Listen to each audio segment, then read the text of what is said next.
kadam chung ni te hai lo tin na liam zele pan le wa lai hun te po chua in nan her liama san na le hau sak na ten kum tam adai nem le sarwak mai akir le in kan her liam in pai thuai ro chu zi na lo kan to trap chung in le lo kal san chul to không ai buồn aliam to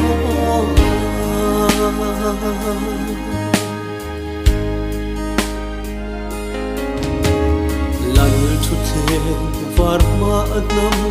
zetin an in khomin nabu azia kanga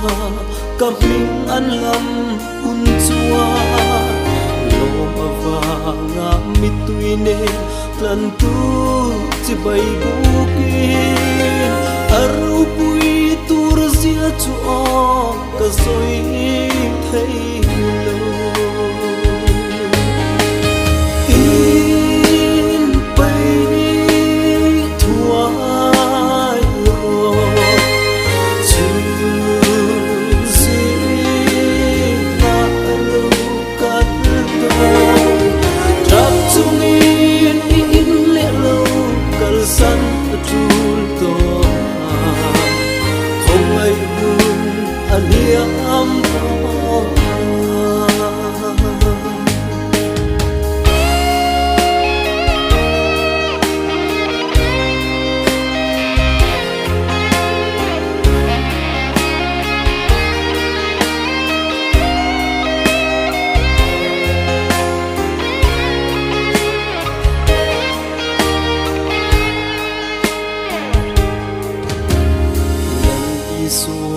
nei si lova